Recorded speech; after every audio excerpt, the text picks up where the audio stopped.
सेना के काफिले पर आत्मघाती हमला हुआ है। बलूचिस्तान के कलात इलाके में आत्मघाती अटैक किया गया है। पाकिस्तानी सेना का एक बड़ा अधिकारी इस अटैक में मारा गया। कुछ तस्वीरें इस बीच आपके स्क्रीन पर चलने लगी हैं। हमले के बाद की फ्रंटियर कॉर्प्स के काफिले को निशाना बनाया गया है। ये बड़ी खबर जो इस बीच निकलकर सामने आ रही है। पाकिस्तानी सेना का एक बड़ा अधिकारी इस हमले में मारा गया है। ये तस्वीरें हैं हमले के बाद की। मौके की तस्वीरें देख सकते हैं किस तरीके से सेना की गाड़ी जो है वो तस्वीरों में नजर आ रही है और इसी गाड़ी पर हमला किया गया था। फ्रंटियर कॉर्प्स के काफिले को निशाना बनाया गया। पाकिस्तानी सेना का एक बड़ा अधिकारी जो है वो इस हमले में मारा गया है। ये बड़ी खबर है। पाकिस्तानी सेना के काफिले पर हमला हुआ है। बलूचिस्तान के कलात इलाके में ये हमला किया गया है। पाकिस्तानी सेना का एक बड़ा अधिकारी मारा गया है। फ्रंटियर कॉर्प्स के काफिले को निशाना बनाया गया। ये बड़ी खबर है जो इस बीच सामने आ रही है। पाकिस्तानी सेना का एक बड़ा अधिकारी इस हमले में मारा गया है। फ्रंटियर कॉर्प्स के काफिले को निशाना बनाया गया। तस्वीरें भी लगातार आपके स्क्रीन पर इंडिया न्यूज़ चला रहा है, दिखा रहा है।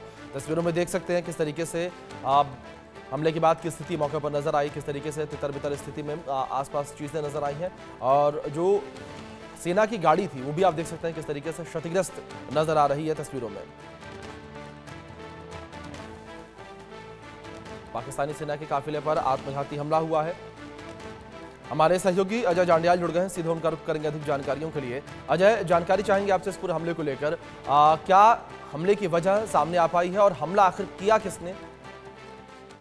देखिए, लगातार बलूचिस्तान में बीएलए जो है वो एकजुट होकर पाकिस्तान के साथ बड़े हमलों का जो है वो पहले से वो कह चुका था। और अगर आप देखें तो कल सुबह ही भी एक खबर आई थी जिसमें ये पता चला कि बलूचिस्तान के 4 मुख्य संगठन जो लगातार पाकिस्तान के विरोध में हैं, वो बलूचिस्तान में बीएलए के साथ जो है वो एकजुट हुए हैं और उन्होंने कहा है कि हम बलूचिस्तान नेशनल आर्मी जो है उसका गठन करेंगे। और उससे ही कुछ घंटे बाद जो है एक बड़ा हमला होता है। पाकिस्तानी सेना का एक अधिकारी जिसमें मारा जाता है। दरअसल एक काफिला पाकिस्तानी सेना की गाड़ियों का जा रहा था और उसी पर यह हमला किया गया और इस हमले में एक बड़ा अधिकारी पाकिस्तानी सेना का मारा गया है और लगभग 4 से 5 अन्य सैनिक जो है वो घायल बताए जा रहे हैं।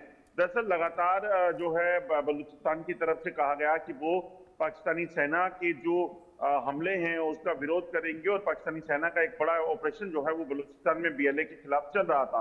और बलूचिस्तान के लोग लंबे समय से अपनी लड़ाई लड़ रहे हैं कि वो किसी भी तरीके से पाकिस्तान के जो है वो साथ नहीं रहेंगे। वो एक स्वायत्तता चाहते हैं पाकिस्तान से, क्योंकि वो पहले भी एक इंडिपेंडेंट जो है वो देश हुआ करते थे। मगर बलूचिस्तान जब पाकिस्तान में शामिल हुआ उसके बाद उन्हें लगा कि शायद उनकी चीजों पर गौर किया जाएगा, उन पर गौर किया जाएगा, मगर जब ऐसा नहीं हुआ तो इसीलिए लोगों ने जो है उसका विरोध शुरू किया है।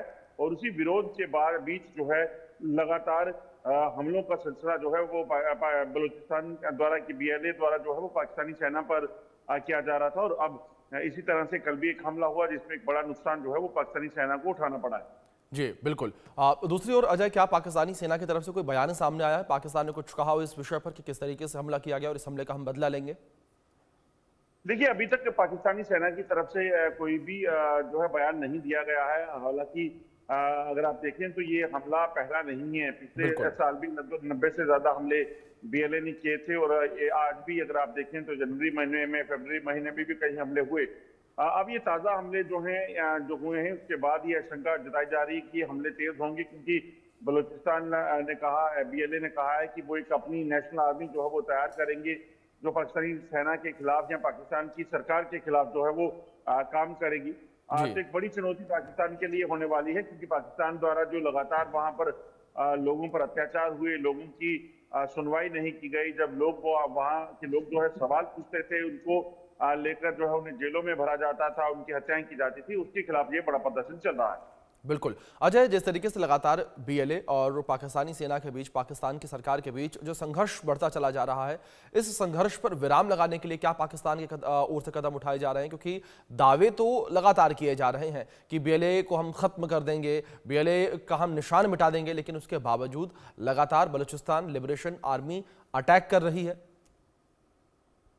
देखिए, बलूचिस्तान में और खैबर पख्तूनख्वा में पाकिस्तान पिछले लगभग 2 महीने से बीएलए के खिलाफ, टीटीपी के खिलाफ एक बड़ा ऑपरेशन चलाने की बात कर रहा है। मगर आप नतीजे देखें तो उसमें साफ होता है कि ज्यादातर कैजुअलिटीज जो हैं वो पाकिस्तानी सेना की हुई हैं। तो ये बिल्कुल। साफ दिखाता है कि किस तरीके से जो कार्रवाई की बात की जा रही है वो कितनी उसमें सच है। और इसीलिए अगर आप देखें तो कार्रवाइयां पाकिस्तान नहीं बल्कि ये कहा जा सकता है कि बलूचिस्तान में BLA और खैबर पख्तूनख्वा में TTP कर रहा है। जी। तो ऐसे में अब पाकिस्तान कैसे इन चीजों से निपटेगा वो उसे देखना है। मगर जिस तरीके से पाकिस्तान की से नाराजगी यहाँ के लोगों की थी, अगर समय रहते इसको एड्रेस किया गया होता तो शायद आज ये हालात नहीं होते। मगर अब ये चीजें जो हैं वो दरअसल हाथ से बाहर जा चुकी हैं और अब वो दिन दूर नहीं कि एक बांग्लादेश की तरह जो है खैबर पख्तूनख्वा और बलूचिस्तान का इलाका भी पाकिस्तान से अलग हो जाए। बिल्कुल, जाहिर तौर पर अजय, जिस तरीके की तस्वीरें यहाँ देखने को लगातार मिल रही हैं, लेकिन अजय इस बीच जानकारी आपसे यहाँ पर ये भी चाहेंगे कि जो BLA के लड़ाके हैं वो लगातार पाकिस्तानी सेना पर हमले करते नजर आ रहे हैं, जहाँ BLA के द्वारा पहले भी ये कहा गया था कि अगर हम पे हमला किया जाएगा तो हम अटैक करेंगे, लेकिन पाकिस्तान की ओर से अगर देखा जाए तो कोई ताज़ा हमला पाकिस्तान की तरफ से नहीं किया गया BLA के ऊपर। देखिए, दरअसल बलूचिस्तान में BLA की और खैबर पख्तूनख्वा में जो है वो TTP की पकड़ बेहद ज्यादा है। लोगों का समर्थन उनके साथ है, जिसके कारण वो लगातार पाकिस्तान के हमलों को फॉइल करते हैं, सेना के हमलों को, और उसके बाद खुद हमले कर पाकिस्तान की सेना को निशाना बना रहे हैं। आप देखिए तो कितने टारगेट किलिंग के इंसिडेंट जो है वहां पे हुए हैं, जिसमें बलूचिस्तान में BLA ने और खैबर पख्तूनख्वा में TTP ने पाकिस्तानी सैनिकों को अगवा कर ISI के लोगों को अगवा कर उनकी हत्याएं की हैं। तो ये सारी चीजें मुमकिन तभी हो पाती हैं जब चीजें जो हैं जिसकी वहां पे पकड़ ज्यादा है। तो ऐसे में BLA की और TTP की पकड़ बेहद ज्यादा है और उसी का नतीजा है कि वो लोग लगातार हमले कर इनको निशाना बना रहे हैं। बिल्कुल अजय, दूसरी ओर अगर बात पाकिस्तान को लेकर की जाए, पाकिस्तान के ओर से जो तमाम बड़े दावे विश्व स्तर पर, वैश्विक स्तर पर किए जाते हैं अपने देश को लेकर, अन्य देशों को लेकर, जहां एक ओर पाकिस्तान ऐसे बड़े बड़े दावे करता है और शेखी बघारता नजर आता है अपने देश की, दूसरी ओर पाकिस्तान खुद संघर्षों से जूझता नजर आ रहा है, खुद जो है वो कहीं ना कहीं जो उसके देश में चीजें चल रही हैं उनसे पार पाता नजर नहीं आ रहा। देखिए, एक चीज को समझना होगा कि पाकिस्तान दरअसल इन सभी मसलों में अगर उलझा है तो उसके पीछे की वजह खुद पाकिस्तान है, क्योंकि पाकिस्तान हमेशा से सिर्फ आतंकवाद का हिमायती रहा। आतंकवादी तैयार कर जो है वो भारत में, जम्मू कश्मीर में या फिर बाकी जिसे भी जब जरूरत पड़ी उसको देता रहा। अफगानिस्तान में जब अमेरिकन फोर्सेस के साथ लड़ना था तो इसी पाकिस्तान ने TTP के लोगों को तैयार करके वहां लड़ने को भेजा था। आप देखें तो भारत में जब ये जो तालिबानी थे, आतंकी थे, ये यहाँ पे 90 के दशक में आए जब इन्होंने जम्मू कश्मीर में हमला किया। तो आप देखिए, अगर मौजूदा स्थिति में भी अगर आप देखें तो जब पाकिस्तान की अंदरूनी हालत खराब है, पाकिस्तान ने अपने लोगों को जो है बांग्लादेश भेजा, वहां पर सत्ता परिवर्तन करने के लिए लगातार वहां पर आंदोलन के नाम पर आतंकवाद किया और उसके बाद ये हालात बने हैं। तो बिल्कुल बिल्कुल अजय, बिल्कुल ठीक कहा आपने कि जाहिर तौर पर अगर जो तस्वीरें हम देखें, जो पूरा एक तरीके से ये सिनेरियो नजर आ रहा है, उसको अगर हम देखें तो पाकिस्तान इस हालात के लिए खुद ही कहीं ना कहीं जिम्मेदार है। अजय, बहुत शुक्रिया आपका जुड़ने के लिए और इन तमाम जानकारियों के लिए भी जो जानकारी आपने हम तक और